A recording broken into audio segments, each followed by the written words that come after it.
My name is Jinwa Kush. If this is your first time coming across a video of mine, karibu here.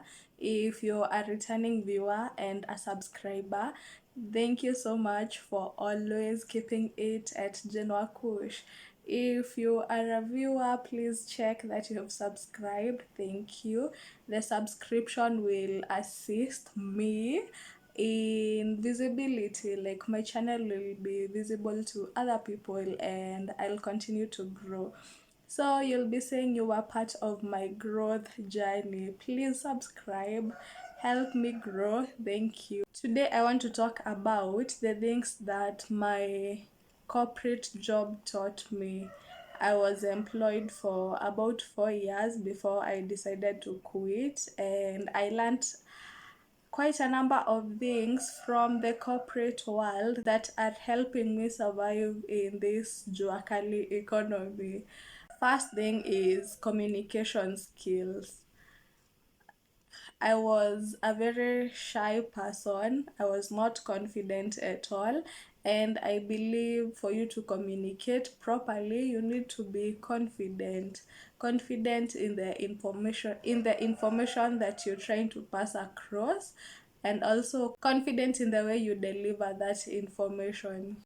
As a person, I find myself tending to over explain things or not being concise and straight to the point. There was a point where I was writing proposals and memos, and with these official documents, there's no need for you to give stories. Just be straight to the point and get your message across. I used to write memos and then they will go to the boss, he will correct and laugh. Eventually I learned, not 100%, I'm still in that process of learning to just deliver your point without using so many words and giving unnecessary stories. I also learned diplomacy. You don't have to be friends with everyone, but be cordial. Treat people with respect, no matter what you think of them as individuals. You can dislike someone as a person, but in a corporate setting, treat them in a fair manner, do your job, deliver. If it's someone you're supposed to report to, just report to them. Avoid unnecessary stories with them. I think generally corporate taught me to just avoid unnecessary issues with people. They are not your family, and if you relate informally, like it's not for the most part of the office duration, it's just a small bit. And even in the informal communication, you're still going to go back to formal things. Another thing I learned is finding joy in the small things. At some point my job was so mundane, it was boring. I didn't look forward to reporting to work the following day, but finding joy in very trivial things helped me get through the day, such as being outside at around 6 a.m. when the sun is rising. So seeing sunrises was a thing that excited me, and also basking in that early morning sunshine and sleeping in the matatu on my way to work. That sleep was sweet. The alternative would have been me sleeping in bed, but now that we have to report to the office, it's nice that I'm able to enjoy this sleep. I learned that an employee will most likely not see your vision as the founder of a business, because there are things that my bosses used to say, and yes, I see what you're saying, but I'm not that invested. Like, can you just think through and then tell me what you want me to do, instead of requiring me to critically think through a growth strategy with you? Because you might, as a CEO, as a founder, you might have a certain vision for your business that your employees don't get. So when you're trying to involve them in decision making, it's so tough. I know involving employees in decision making is a good thing, but it's also difficult when the employees don't share in your vision, or they don't really understand where you're coming from and what you're trying to achieve. It To some extent it made me feel helpless.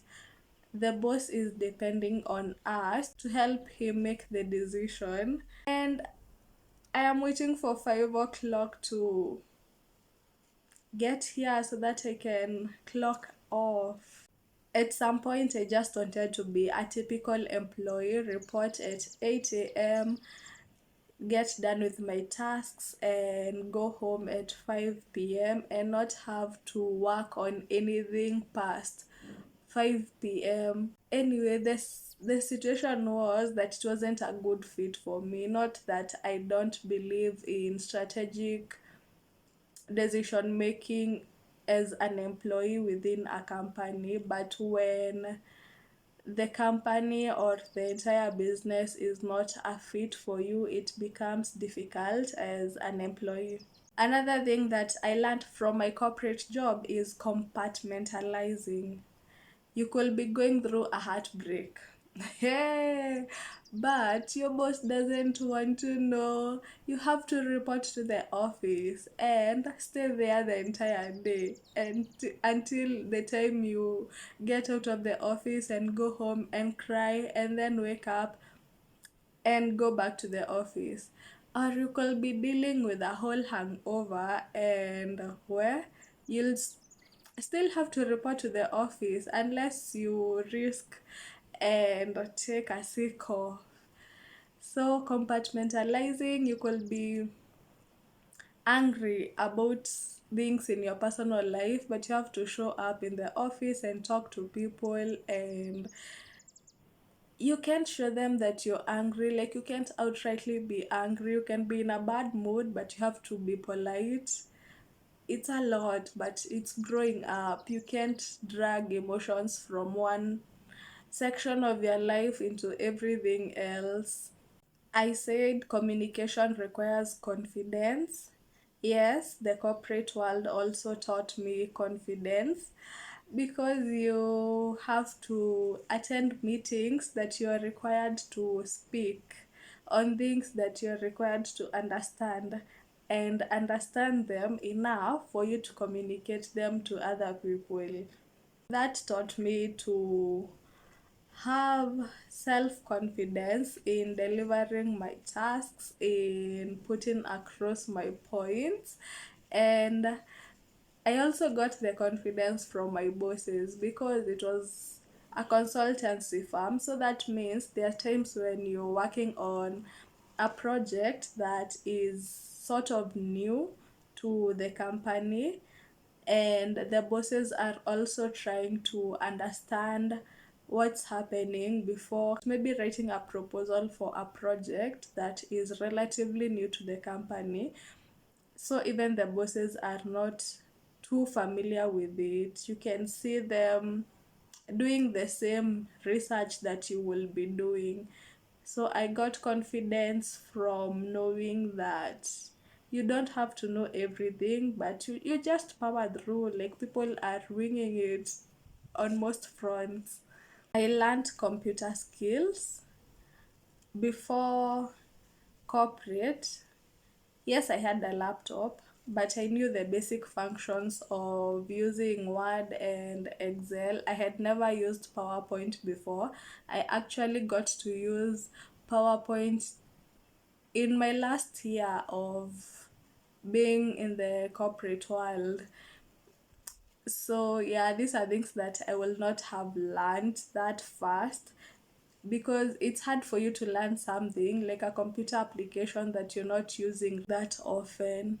There are functions that I learned on Excel that I have since forgotten because I am not using them on a day to day, and Excel is so broad.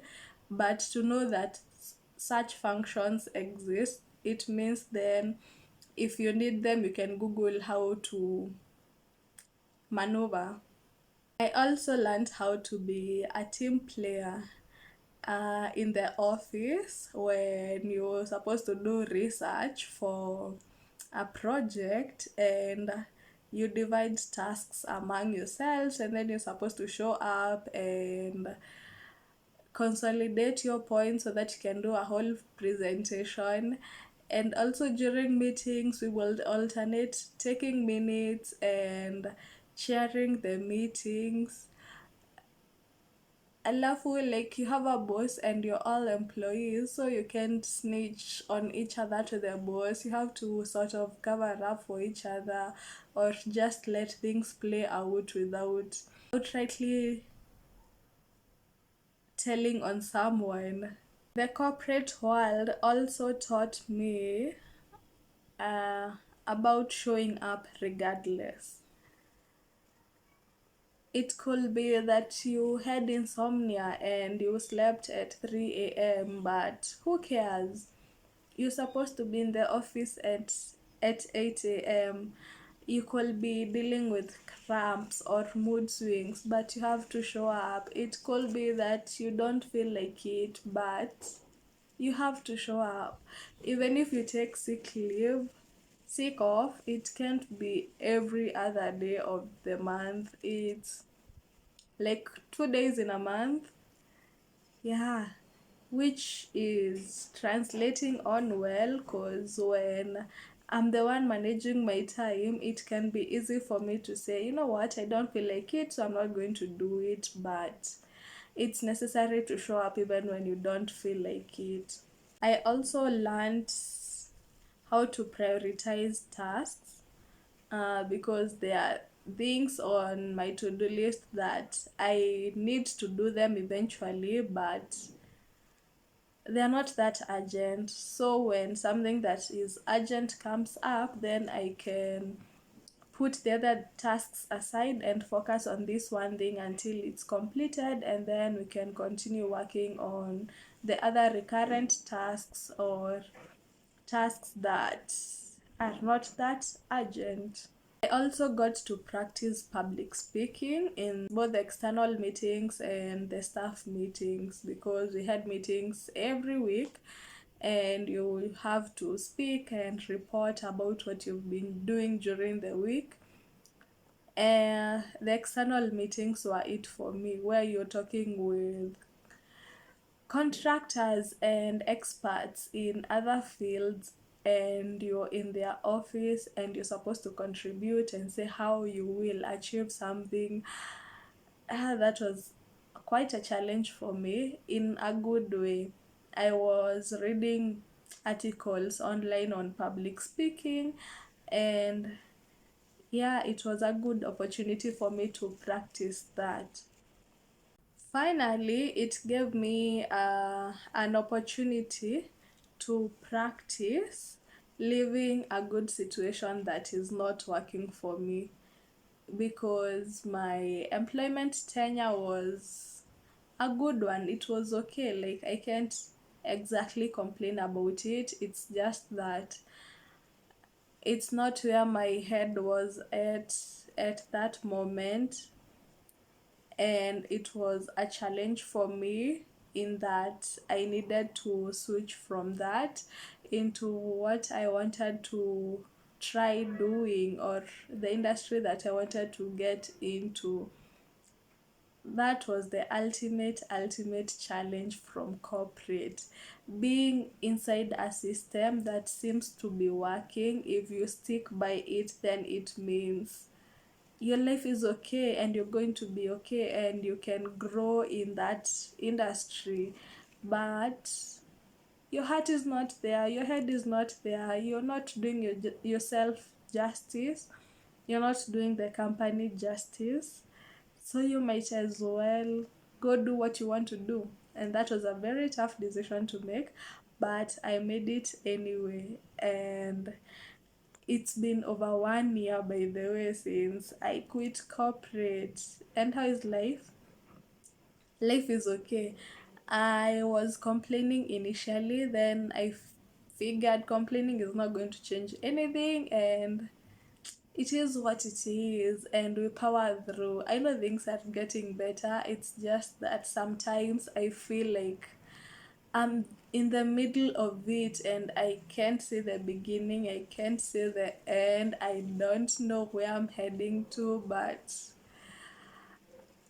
I'm hopeful, I'm positive, I'm optimistic. Let's see what life has in store for me.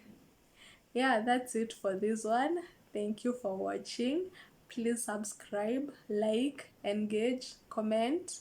Thank you. See you on the next one. Bye.